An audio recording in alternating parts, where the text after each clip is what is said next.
Kita akan ikuti live streaming bersama RRI Pro 1 Tambua Lintas siang ini.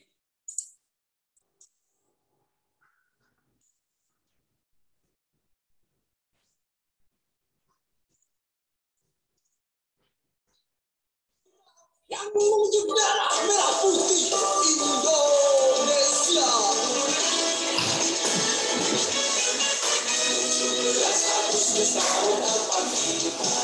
Itulah hari kemerdekaan kita. Hari merdeka, nusa dan bangsa. Hari lahirnya bangsa Indonesia. Merdeka, sekali merdeka tetap merdeka. Selama hayat masih di kandung badan. Tetap setia, mempertahankan Indonesia. Tetap setia, membela negara kita. Oh yeah. Ganda Pancasila, aku mendukung yang proklamasi sedia mendukung Pancasila dasar negara, sebagai agama sentosa, pribadi bangsaku. Ayo maju, ayo maju, maju, ayo maju, maju. Bergerak, serengkang, menerjang, terjang. Tak gentar, menyerang. Majulah, menang. Majulah, menang. Merdeka.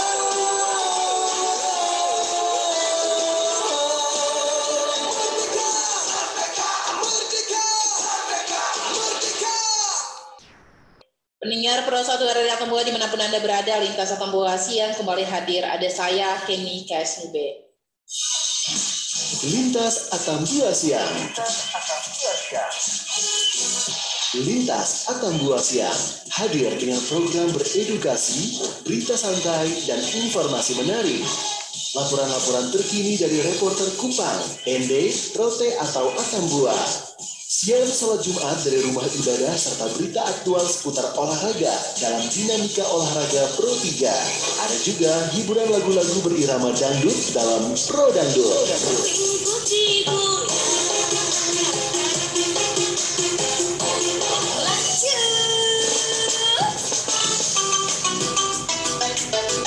Lintas Atambua siang setiap hari dari jam 10 hingga 2 siang hanya di Pro 1 RRI, Radio Tangga Bencana COVID-19 Indonesia, Tatanan Kehidupan Baru.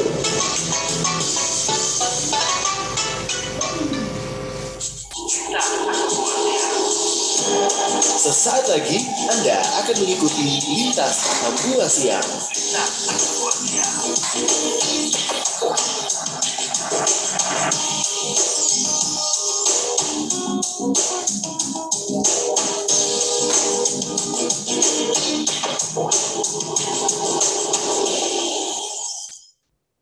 Pendengar Pro 1 RRI Atambua dimanapun Anda berada, PKBM Harapan Bangsa peduli akan pendidikan. Pagi hari ini pendengar kami sudah terhubung bersama dengan narasumber kami, ada Bapak Petrus Alung Esa, Direktur PKBM Harapan Bangsa Kota Kupang, Nusa Tenggara Timur. Kami sapa di pagi hari ini sudah berada di ujung telepon. Halo, selamat pagi. Selamat pagi, Alhamdulillah. Siap, salam sehat ya Pak untuk kita di pagi hari ini. Salam sehat. Baik Bapak. Nah ini untuk PKBM Harapan Bangsa ini boleh kita ketahui Bapak dibentuknya sejak kapan ya? Iya, saya terima kasih Bu Heni. Gambaran umumnya adalah PKBM Harapan Bangsa ini didirikan tanggal 17 Juli tahun 2009. Tahun 2022 sudah menjelang usia ke-13 tahun. Oke, di tahun 2009. Adakah alasan untuk dengan berdirinya PKBM Harapan Bangsa ini? Ya, tentu sesuatu sesuatu yang terjadi itu pasti ada yang melatar belakang.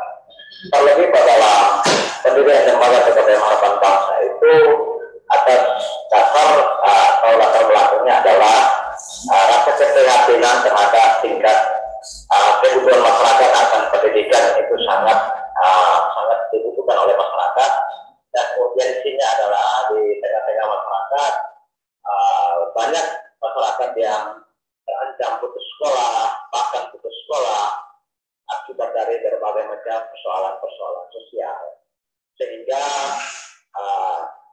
kita mempelajari tentang hal-hal tentang bagaimana akses layanan pendidikan atau akses layanan program-program yang bisa kita menyentuh masyarakat secara nyata.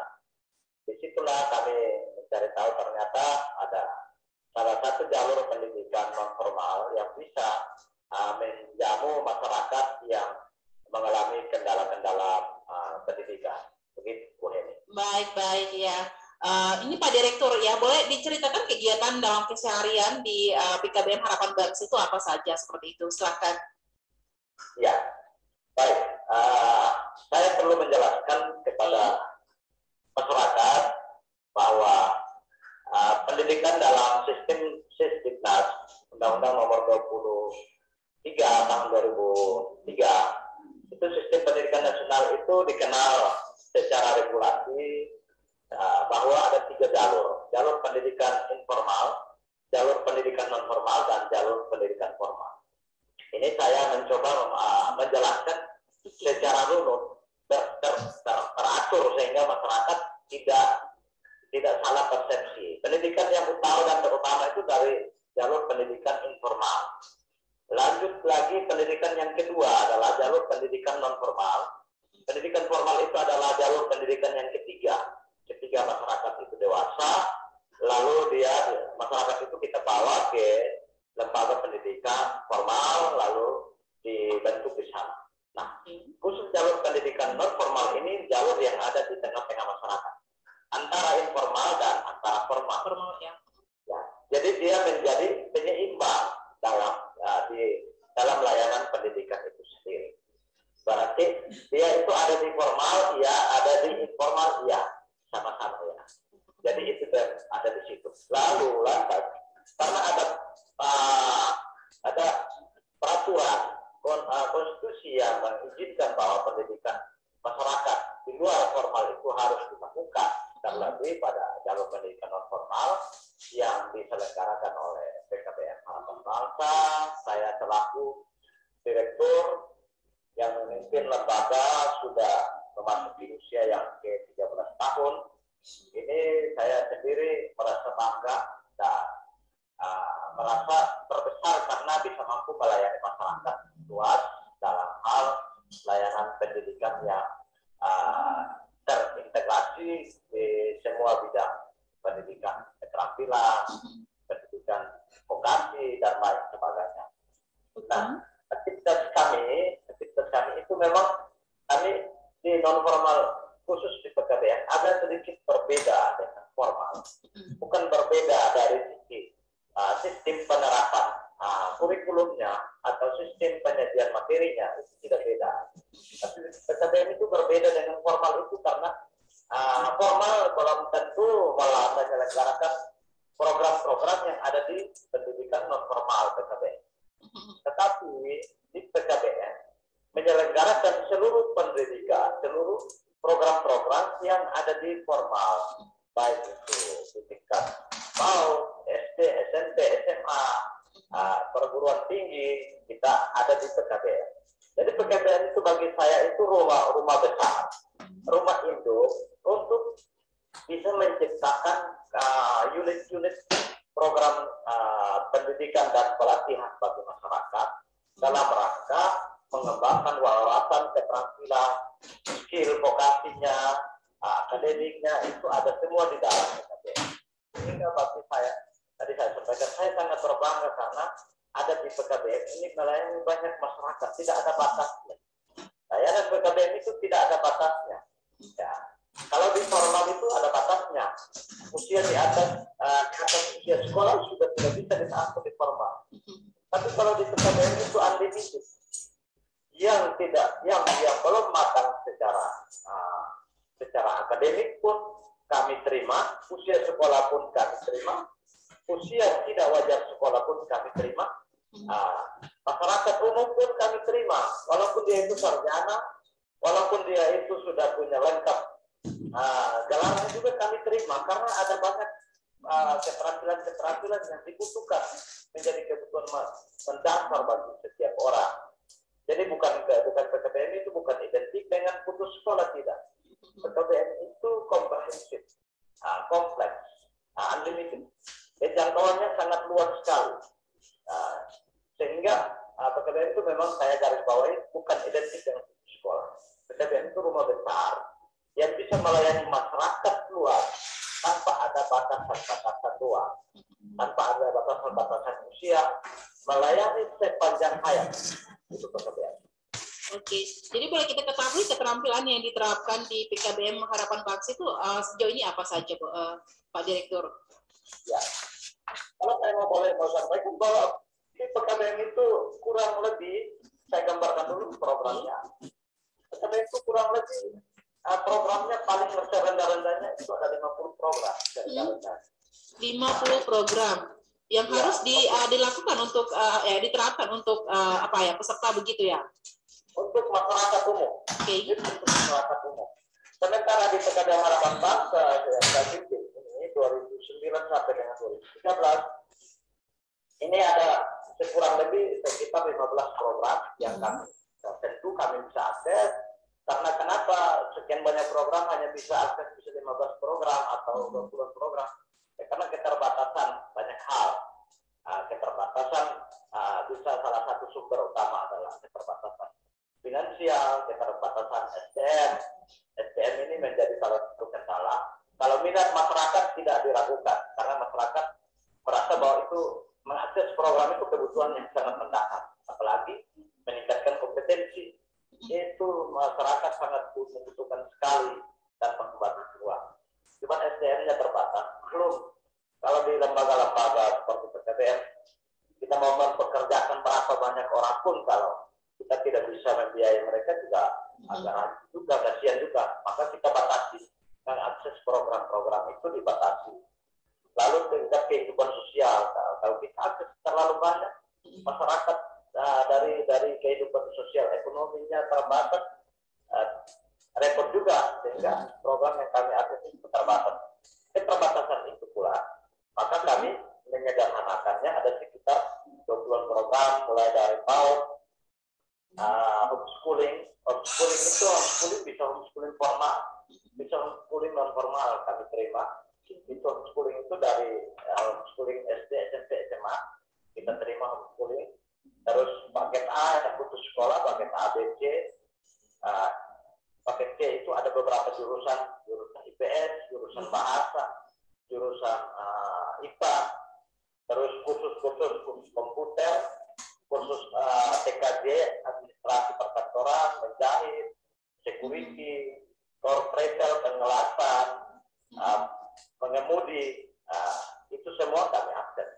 Nah, sampai dengan 2022 lulusan terakhir kemarin di tanggal 15 Juni itu kan pengumuman hasil lulusan, dan saat ini juga masih ada kurs-kurs sedang masih akses. Sampai dengan tahun 2022 ditutup tahun pelajaran di bulan Juni ini, lulusan kami sudah berada di alumni kami dari 2019 sampai dengan berada di angka 7.174 peserta lulusan yang tersebar di beberapa program yang tadi saya sudah gambarkan itu. Oke.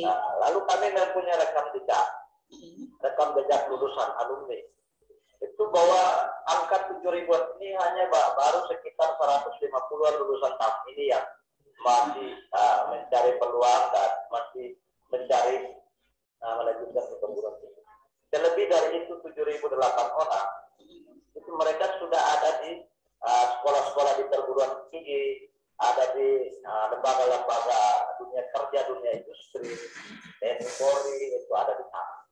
Jadi itu yang membuat saya itu berbesar hati dan berbangga. Tidak habis-habisnya saya membakar semangatnya untuk melayani masyarakat tanpa batas. Seperti itu. Baik, baik Pak Direktur. Jadi bagaimana ini kan letaknya berada di kota provinsi. Bagaimana untuk merangkul ya biar bukan saja hanya di dalam kota Kupang seperti itu, tapi yang ada di pedesaan juga turut ya dirangkul untuk berada dalam PKBM Harapan Bangsa. Bagaimana caranya? Ya, saya punya program di tahun 2020. Saya menjadikan program di PKBM itu memberikan tema bahwa paradigma baru pendidikan era digital. Paradigma baru pendidikan di era digital. Bahkan konsep pendidikan wajah baru ini perlu dipoles. Teknologi sudah masuk. Kenapa pendidikan itu tidak digunakan pendidikan berbasis blended learning? Karena kalau kita cuma hanya pendidikan di era digital sudah ada ruang yang bebas masuk, tapi tidak dimanfaatkan untuk inovasi skill kreativitas di bidang teknologi agar menjangkau mereka yang luas. Nah, di tahun 2020 kami sudah menyiapkan aplikasi pembelajaran bersama dengan Kementerian Pendidikan dan Kebudayaan, Direktorat Pendidikan Masyarakat, menyiapkan aplikasi pembelajaran digital learning itu kita siapkan bahwa sejak tahun 2020 sampai sekarang ini lulusan kami itu di saat ujian itu tidak semua peserta ada di sekolah. Ada peserta, apalagi di masa COVID itu memang betul-betul aplikasi disiapkan oleh pemerintah bersama kami sangat efektif dan sangat terjangkau masyarakat. Hanya saja kita tanamkan edukasi digitalnya, pendidikan digitalnya harus ditanamkan ke peserta kita. Nah, pertama, kami menggunakan perekrutan peserta. Itu menggunakan perekrutan peserta secara digital. Baik, secara digital, pendaftaran online.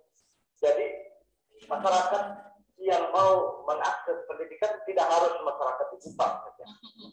Tetapi ada di mana-mana mereka akses. Tahun ini ada 5 orang dari Timur Leste yang mereka kemarin sudah lulus kemarin dan mereka sekarang sudah lanjutkan ke perguruan tinggi. Kami terus merekam mereka punya perjalanan pendidikan, kami pantau secara baik. Nah, Timur Leste juga masuk dari Bali, dari Surabaya, dari Jakarta, dari NTT itu seluruh kabupaten kota masuk. Walaupun tidak banyak, tapi mereka yang sudah ada di dunia online, mereka sudah tahu kebutuhan pendidikan itu dalam akses mereka sudah tahu PKBM Harapan Bangsa. PKBM Harapan Bangsa melayani secara digital dan juga melayani secara tatap muka di sekolah juga dilayani. Nah, digital itu adalah bagaimana cara pembelajarannya? Pembelajaran mereka menggunakan yang namanya aplikasi setara daring. Setara daring itu orang tua juga bisa pantau siswa itu aktif atau tidak, siswa itu peserta itu terlebih pada usia sekolah ya, terlebih pada usia sekolah orang tua bisa pantau itu perkembangan belajar peserta didik. Orang tua bisa melihat peserta itu dia punya nilainya mencapai KKM atau tidak, standar yang ditetapkan atau tidak, orang tua tahu, orang tua bisa tahu tentang itu. Jadi aplikasi bagus sekali pada pembelajaran era baru. Nah, bagaimana di saat ujian? Peserta yang jauh bagaimana? Belajar juga online, Pak. Belajar sebelum ujian juga belajar online. Seluruh bentuk evaluasi berbasis daring. Daringnya mereka peserta yang datang di sekolah juga daring di sekolah, yang di luar juga daring dari luar. Modelnya sederhana, punya HP Android sudah akses, punya data, kuota yang cukup sudah bisa akses pembelajaran daring, mengerjakan tugas, memberikan usul saran, kritik termasuk kritik terhadap pelayanan lembaga, kritik terhadap mungkin katakan rekomendasi terhadap model penyajian materi yang puas tidak puas, itu semua sudah diatur di dalam konten-konten tersendiri di aplikasi secara daring. Baik, ini luar biasa ya Bapak Direktur. Jadi untuk jadwal pembelajaran itu bagaimana? Apakah seperti ya pendidikan formal pada umumnya atau seperti apa? Tapi Pak Direktur, kita dengarkan informasi berikut ini. Ya. Newsflash. Penyidik Kejaksaan Negeri Belu menetapkan 2 mantan kepala desa di Kabupaten Malaka sebagai tersangka kasus dugaan korupsi. Kepala Seksi Tindak Pidana Khusus Kejaksaan Negeri Belu, Mikael A.F. Tambunan, mengatakan 2 tersangka tersebut yakni mantan kepala desa Manemuting Silole, Kecamatan Sasutambean, berinisial YKB, dan mantan kepala desa Lala, Kecamatan Rimhat, berinisial JTM. Mikael mengatakan mantan kepala desa Manemuting Silole diduga menggunakan uang proyek pengadaan pendidikan anak usia dini, pengadaan mesin jagung, dan penyediaan air bersih. Kemudian YKB juga diduga korupsi dana pembibitan tanaman pangan dan perkebunan serta penyertaan modal badan usaha milik desa. RRI, Radio Tangga Bencana COVID-19.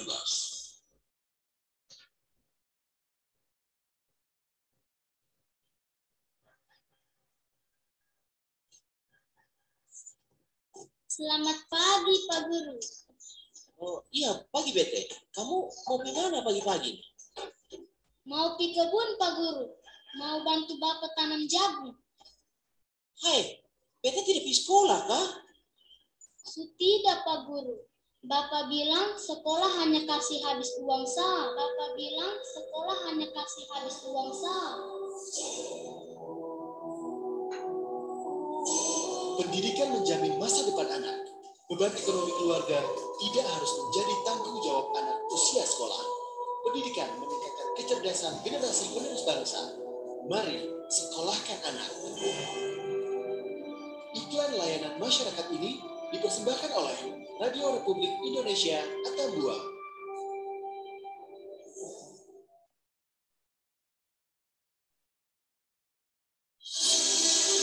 Radio adalah media nomor 1 bangsa. Ayo dengar radio, satu suara berjuta telinga. Saya Joko Widodo, Presiden Republik Indonesia.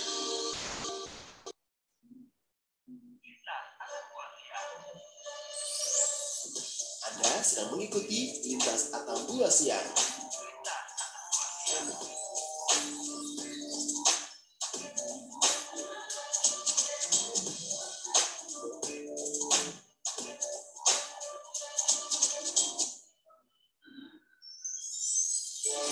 Tingkatkan kewaspadaan bersama RRI, Radio Tanggap Bencana COVID-19. Juru bicara pemerintah khusus penanganan wabah virus corona Ahmad Trianto mengatakan Duta Besar Indonesia untuk Korea Selatan meminta warga negara Indonesia yang di negara tersebut untuk tidak panik dalam menghadapi Presiden Maruf Amin meminta semua pihak bersatu menghadapi virus COVID-19. Marilah kita berjuang, cegah penyebaran virus corona.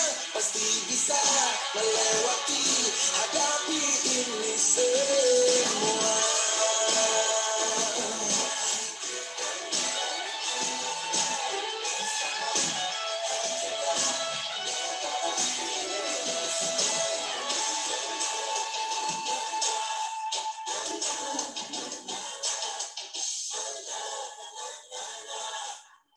Pendengar Pro 1 RRI Atambua dimanapun Anda berada, kita masih di Lintas Atambua Siang dengan topik pendengar di pagi hari ini PKBM Harapan Bangsa Peduli Pendidikan. Kita mau ketahui dulu ya jadwal pembelajaran yang ditetapkan khususnya di PKBM Harapan Bangsa itu seperti apa. Halo Pak Direktur, silakan langsung ditanggapi. Ya, baik. Terima kasih. Selamat pagi Ibu. Bahwa pembelajaran ini kan harus ada persiapan yang matang agar penyajian materi itu berjalan secara sistematis. Nah, terkait dengan bagaimana model penerapan jadwal pembelajaran. Jadwal pembelajaran berlaku sama seperti sekolah-sekolah biasa kita buat. Tapi kita lebih banyak cenderungnya identifikasi masyarakat yang telah dikelompokkan di dalam kelas-kelas masing-masing. Nah, ketika masyarakat itu mendominasi masyarakat sedang bekerja, maka kita memilih jadwal pembelajaran itu kita tidak menggunakan jadwal pembelajaran pagi, tetapi kita bisa menggunakan jadwal pembelajaran sore, khusus bagi yang pembelajaran peserta yang mengikuti pembelajaran tatap muka virtual. Tetapi kalau masyarakat terorganisir di setiap kelas atau setiap tingkatan itu tidak mendominasi kelas-kelas seperti itu, maka kita pembelajaran pagi sampai dengan jam 4 itu kami punya jadwal pembelajaran di setiap jam itu ada sesi yang berkesinambungan pagi sampai sore. Tetapi di pendidikan non formal jadwalnya tidak setiap hari. Satu minggu paling maksimal itu 4 hari satu minggu. Kenapa 4 hari? Itu banyak juga di kalangan di pendidikan formal yang mempertanyakan kenapa di non formal itu jadwal pembelajarannya 4 hari, tapi kurikulumnya sama, rambu-rambu pendidikannya sama. Ya, memang ada sedikit perbedaan. Jadi pendidikan non formal itu muatan kurikulum, khusus di muatan kurikulum agak sedikit berbeda karena lebih kecenderungannya olah materinya setelah pembelajaran berbasis modul. Jadi tidak semua muatan-muatan itu ada di dalam modul pembelajaran. Ada poin-poin konten-konten tertentu yang dipandang menjadi kebutuhan mendasar yang kita tuangkan di dalam modul, kita rancang sedemikian rupa, kita ambil intisarinya, lalu itu yang kita ajarkan kepada peserta didik. Baik itu pendidikan keterampilan maupun pendidikan teori akademik. Itu kita sajikan sehingga dalam hitungan alokasi waktu di bulan Juli 1 tahun pelajaran bulan Juli itu kalau kita belajar sampai bulan Maret-April itu materi sudah habis. Itu materinya sudah habis karena kita belajar berbasis modul. Jadi itu sudah persiap materi, Maret-April itu materi sudah habis. Kita hanya mempersiapkan untuk evaluasi akhir. Sehingga walaupun belajar 1 minggu 4 kali maksimal, tapi Maret-April itu materinya alokasi waktunya sudah habis, tidak sampai bulan Juli. Nah, bulan Juli itu kita tinggal mempersiapkan evaluasi akhir, persiapan penutupan tahun pelajaran. Nah, tentu itu dirancang sedemikian rupa dan telah dilisensi diakui oleh pemerintah pusat bahwa itu berjalan seperti itu. Tapi juga tidak melanggar aturan kalau lembaga tertentu dia mau melaksanakan pembelajaran 1 hari 5 kali, tidak bersalah, tidak melanggar aturan. Dan juga tidak melanggar aturan kalau lembaga itu dia belajar 1 minggu 4 hari atau 3 hari itu tidak melanggar aturan di dunia pendidikan formal di PKBM. Begitu boleh. Oke, baiknya ikut mendukung PKBM Harapan Bangsa itu dari pihak mana saja untuk sejauh ini? Ya, kalau dukungan mitra kami cukup banyak, terutama di Kementerian Pendidikan dan Kebudayaan, terus Kedutaan Besar Timor Leste juga kami punya kerjasama karena masyarakat yang ada di Timor Leste juga pernah dari Dika Budaya, Bahasa dan Budaya di Timor Leste datang kunjung ke PKBM Harapan Bangsa melakukan hubungan dengan sama di tahun 2019 sampai sekarang, dan pemerintah provinsi, pemerintah kota, ada lembaga-lembaga UMKM, lembaga keuangan, terus lembaga platform digital mendukung kami. Platform digital itu termasuk generasi digital Indonesia untuk di wilayah NTT dan Kota Kupang itu sangat mendukung kami dalam bagaimana merakit sistem dan model pembelajaran di era digital ini. Seperti itu. Baik ya Pak Direktur. Kemudian Pak Direktur ya, untuk tadi disampaikan bahwa kelulusan itu memang sudah lumayan banyak seperti itu ya. Ya biasa membuat menarik agar masyarakat tertarik dan juga ikut bergabung di PKBM Harapan Bangsa itu apa sih? Iya. Seperti yang tadi saya sampaikan bahwa pendidikan ini harus diolah lebih kecenderungannya lebih inovasi. Lebih menjawab kebutuhan masyarakat.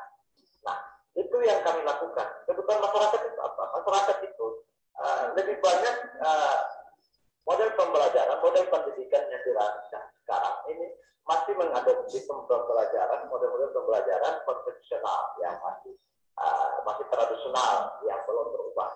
Meskipun sekarang sudah ada istilah guru penggerak dan sebagainya sudah bergerak. Tetapi inovasi itu harus dilakukan dengan memanfaatkan teknologi digital yang sekarang. Nah, kenapa ada daya tarik apa yang kami buat? kami buat yang sekarang adalah kita identifikasi semua masyarakat rata-rata ada di dunia teknologi. Sehingga penyajian model pembelajaran itu pertama berbasis teknologi, kedua berbasis peningkatan kompetensi, keterampilan lebih banyak. Jadi peserta kita yang masuk di PKBM itu ada perbedaan. Peserta yang masuk di SMA biasa, masuk di PKBM beda. Dia keluar beda kenapa? Beda PKBM keluar dengan skill keterampilan. Walaupun itu dia masuk atau jurusan IPS, tapi dia keluar itu komputernya sudah mahir.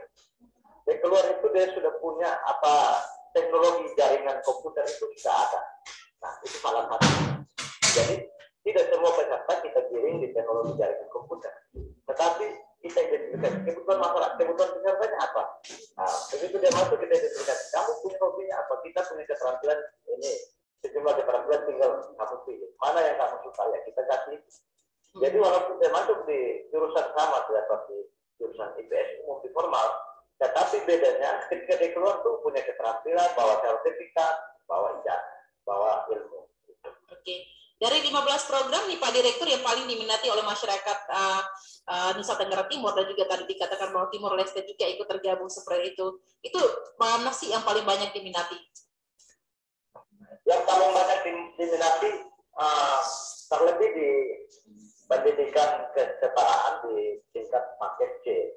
Karena di paket C itu terintegrasi dengan keterampilan. Nah, berapapun yang lulus akan lulus paket C, itu sudah pasti dia akan bawa sejumlah keterampilan. Itu lebih banyak. Terus masyarakat umum yang sudah lulus, sudah sarjana, belum bekerja dan ingin mau meningkatkan keterampilan, sudah tamat SMA, SMK, atau sudah sarjana, belum ada pekerjaan, dia datang, dia akses. Lebih banyak itu di teknologi komputer dan jaringan administrasi perkantoran dengan desain grafis. Ada beberapa program yang ada keseimbangan juga. Yang masih sedikit itu ada di program security yang masih sedikit. Sedangkan program-program lain ada keseimbangan, saling kejar-kejaran minatnya. Begitu.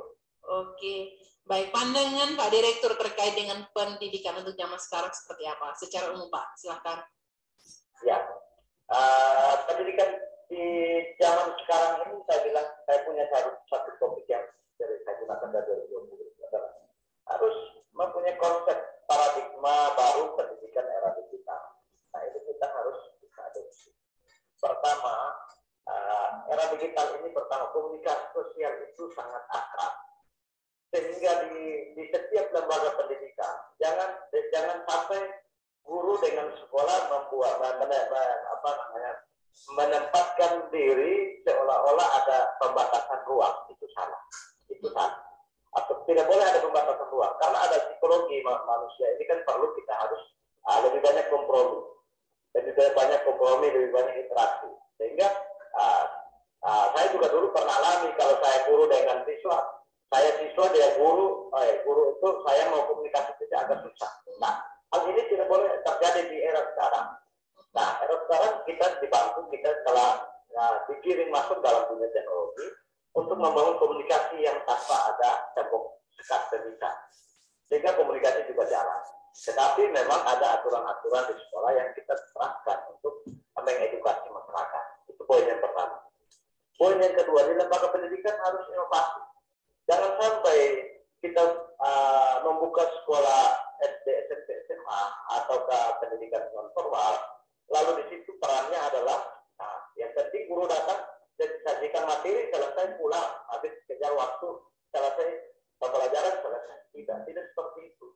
Kalau kita mau generasi kita ini bertumbuh dengan sejumlah pengetahuan dan keterampilan, maka kita harus ajari mereka inovasi. Keterampilan yang lebih banyak.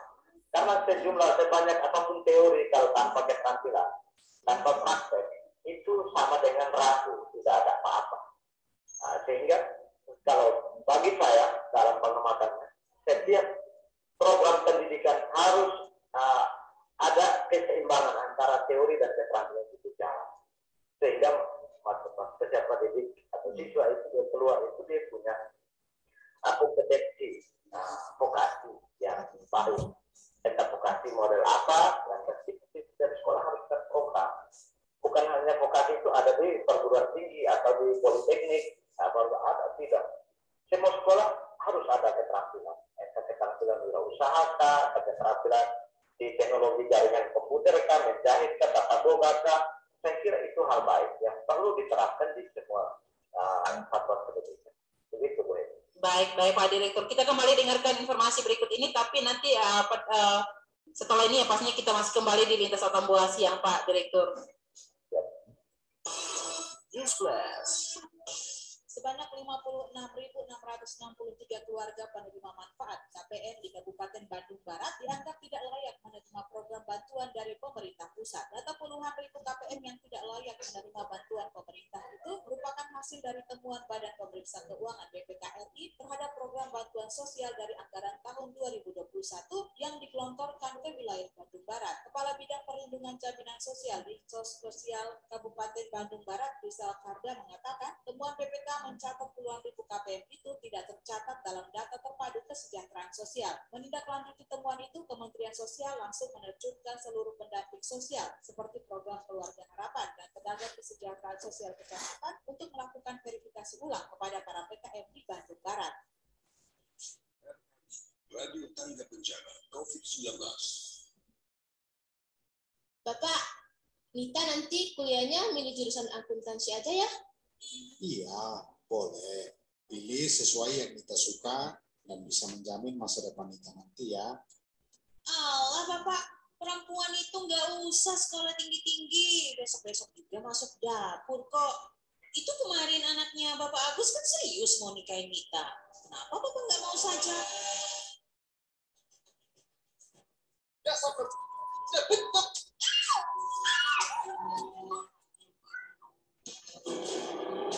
Semua punya hak yang sama untuk meraih pendidikan. Jangan patahkan harapan mereka. Baik pendengar Pro 1 RRI Atambua di Lintas Atambua Siang masih terhubung bersama dengan narasumber kami. Halo Pak Direktur. Halo, selamat pagi. Iya, bisa tanggapi sedikit iklan yang baru saja kami putarkan ya. Apakah memang semua ya warga negara Indonesia berhak untuk mendapatkan pendidikan? Silakan Pak. Ya, baik. Terima kasih, Bu.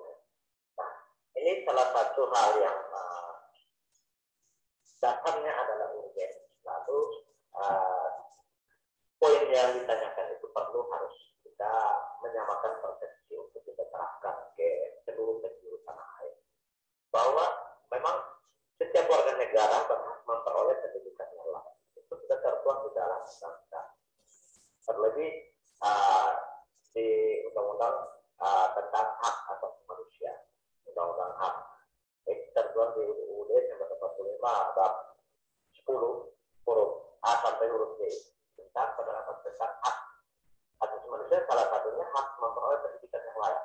Nah, pendidikan yang layak memang pemerintah, tidak hanya pemerintah, tetapi seluruh stakeholder, termasuk masyarakat umum juga harus bergandengan tangan, membangun pemahaman yang sama, membangun gerakan yang sama, mendorong agar pertama masyarakat jangan ada yang putus sekolah atau tidak sekolah. Nah, ketika kita melihat ancaman-ancaman akan bahaya tidak putus sekolah, maka kita bergandengan tangan mendorong agar ini perlu sekolah. Nah, itu poin pertama. Ketika mereka sudah sekolah, maka kita juga sebagai pemerintah, sebagai masyarakat, sebagai lembaga pendidikan, ini dijadikan tiga batu tungku yang sama-sama bergandengan tangan untuk bisa memberikan layanan pendidikan secara merata. Pendidikan didorong agar pendidikan yang layak. Jangan sampai di usia kemerdekaan yang sudah ke 76, tapi masih ada di pelosok-pelosok ya. Anak-anak tidak bisa akses pendidikan, tidak bisa sekolah karena jaraknya jauh, karena biayanya tidak ada, dan sebagainya. Ataukah kentalnya budaya yang seperti tadi iklan, bahwa ada pembatasan ini para kuat jadi dia sekolah tinggi budaya kita masih ada. Semua warga negara, bukan semua laki-laki, bukan semua perempuan, tetapi semua warga negara berhak mendapatkan pendidikan yang layak. Agar pendidikan layak itu setelah diperoleh semua warga negara, sudah tentu negara kita sebagai warga negara sudah tentu mempunyai kemampuan yang saling menjaga martabat dan harga diri bangsa itu kita jaga. Tapi kalau hari ini ada sejumlah masyarakat yang tidak sekolah, sejumlah masyarakat yang tidak sehat, sejumlah masyarakat yang tidak makan, hari ini kita masih dianggap belum merdeka. Gitu. Jadi perlu kita harus bergandengan tangan. Saya bilang ilustrasi tadi bahwa harus bentuk 3 batu tumpul. Pemerintah, masyarakat, dan lembaga pendidikan itu bergandengan tangan. Mari kita masak ini nasi agar nasi dimasak dengan baik, kita bisa makan dengan puas. Oke, baik. Nah ini sekarang ini kan di tahun ajaran baru seperti itu. Mungkin saat ini dari PKBM Harapan belum menyentuh masyarakat yang ikut tergabung di PKBM Harapan Bangsa. Ada sesuatu yang mau ditekan di pagi hari ini, silahkan Pak Direktur.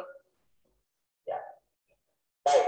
Menjelang awal tahun pelajaran atau masuk di tahun pelajaran yang baru, kurang lebih saya memberikan beberapa gambaran dari pengamatan saya bahwa masih ada di tengah-tengah masyarakat masih mengenal antara sekolah favorit dan sekolah tidak favorit.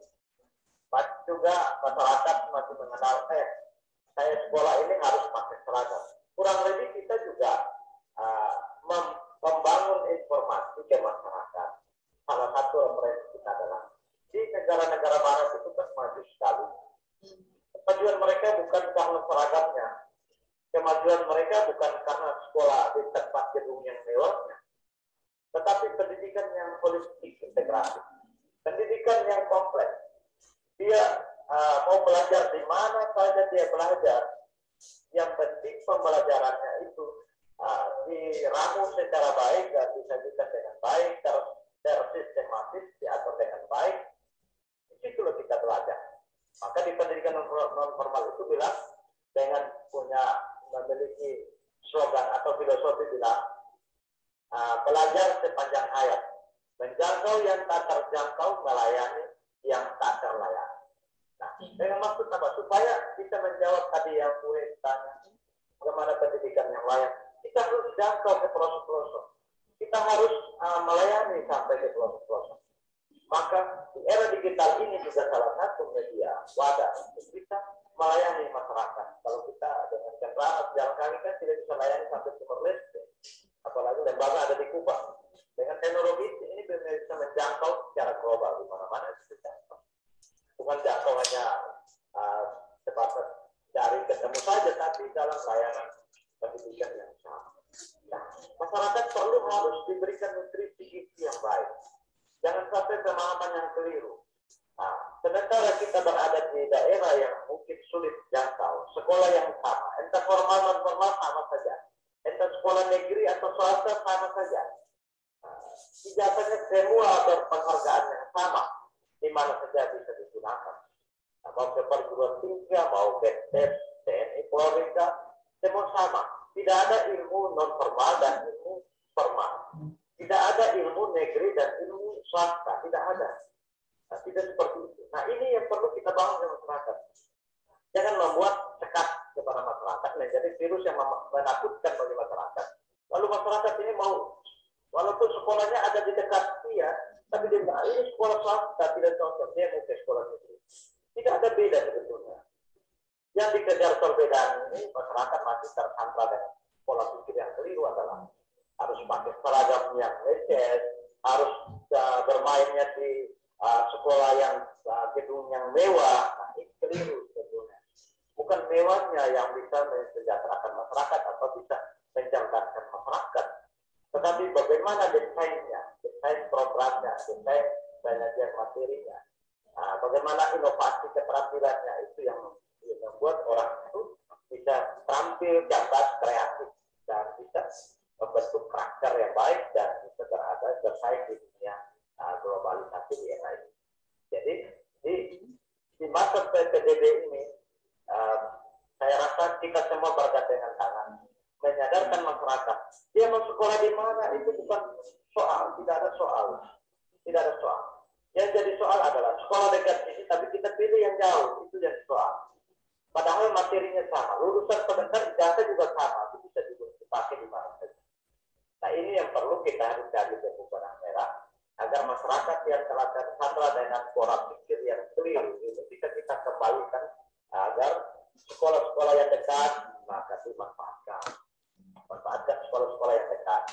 Mungkin dari sisi aspek daya dukung ini yang perlu dibenahi bersama masyarakat, sekolah dan pemerintah. Saya kira seperti itu. Baik. Di akhir perjumpaan kita ini bisa sebutkan ya letak ya PKBM Harapan Bangsa di Kota Kupang, pasnya di mana ya Pak? Di PKBM Harapan Bangsa Kota Kupang letaknya di Kelurahan Oibobo, Kecamatan Oibobo, tempat sangat strategis, bisa dijangkau. Saya bilang tadi, kalau orang Jakarta, orang Dili saja bisa jangkau secara vital, orang Kupang kalau tidak jangkau atau dari Kepas akan buah, banyak juga dari Kupang. Walaupun mereka lacak secara digital, tidak bisa langsung masuk ke PKBM. Oke, baik, terima kasih Pak Direktur di pagi hari ini, senang sekali sudah berbagi bersama kami di Studio 1 RRI Atambua. Salam sehat, tetap semangat bersama teman-teman di PKBM Harapan Bangsa untuk ya meningkatkan pendidikan khususnya di Indonesia. Terima kasih Bu Heni, terima kasih RRI Atambua. Dan amin. Dan salam sehat untuk kita sekali lagi. Amin, salam sehat. Oke. Baik pendengar, demikian di pagi hari ini bersama dengan narasumber kami Bapak Petrus Alung SH, Direktur PKBM Harapan Bangsa Kota Kupang, Nusa Tenggara Timur ya, terkait dengan peduli PKBM Harapan Bangsa, PKBM Harapan Bangsa peduli pendidikan ya. Mari kita bersama-sama pemerintah, masyarakat dan juga lembaga pendidikan bergandengan tangan untuk meningkatkan pendidikan. Demikian untuk Anda semuanya pendengar di pagi hari ini dan juga kita masih di Lintas Atambua Siang.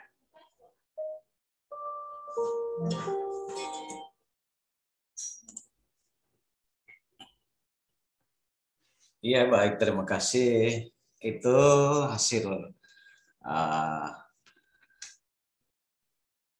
membagi berita informasi terkait dengan PKBM Harapan Bangsa bersama Pro 1 RRI Atambua dan senantiasa menjalin hubungan komunikasi secara persaudaraan terus ditingkatkan agar bisa kita berada di mana-mana menekan angka putus sekolah dan meningkatkan mencerdaskan kehidupan bangsa khusus di Pulau Morat NTT Nusa Tenggara Timur. Tuhan memberkati kita semua.